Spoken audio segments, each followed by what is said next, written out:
Hi, this is Robert Stehlik with Surf Shop with our next installment of our technique series. Today we're going to talk about reaching and catching with the paddle. And we have a little setup here in the shop with the board set up on a cooler so I can actually act like I'm paddling with the paddle in the water. So kind of raise up from the ground here. And thanks Evan from StandUpPaddleSurf.net for filming this and for the technique series on zenwatermen.com. So anyway, today we're going to talk about reach, which I think is one of the most important things to get your paddle way forward, get a good reach, catch, and then apply the power. So we're going to go over a couple things that you can do to get more reach in your stroke. Basically, you know, if you just use your arms to reach forward, you're going to get to a certain point. By bending the elbow, you get a little bit further. By twisting your shoulder and hips forward, you get a little bit further. So you should really be able to reach way forward like this. And then it's important not just to reach well, but also then to plant your paddle in the water. And to do that, you can either slice it in from the side or kind of push it down, or a little bit of both. But basically, once you get that reach, you got to plant the blade in the water before you start pulling on it, and then you apply the power.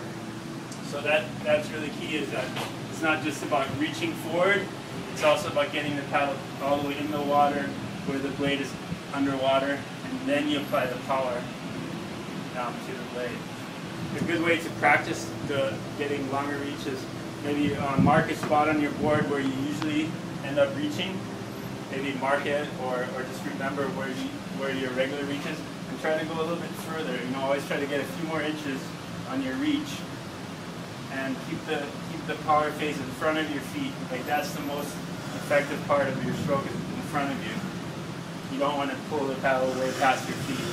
So the power face, try to keep it in front. The further you can reach, the longer your power face is going to be in the front where you're moving forward. A good way to practice it is, I got that from Danny Ching's DVD, but he says just, you know, reach, put your paddle in, and then come back out. Just focus on just doing that. Just put your paddle in, and don't do the stroke.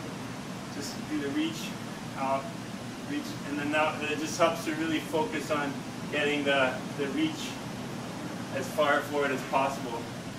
Another thing I've been doing is it works well on a calm day when you have calm water, not a lot of noise. Just try to focus on really keeping it quiet, keeping your stroke as quiet as possible. I call it going into stealth mode. So go into stealth mode, you just focus on really being smooth, entering the water smoothly without splashing, putting the blade in all the way during the power phase, no gurgling of the water. Come out real clean release without any splashing in the back, and just kind of try to do that, stroking without making any noise. Basically, only noise should be coming from your board slicing through the water. So that's what I call the stealth mode. That's a good exercise for getting a good clean stroke. And that's it for today. Thanks for listening. Aloha.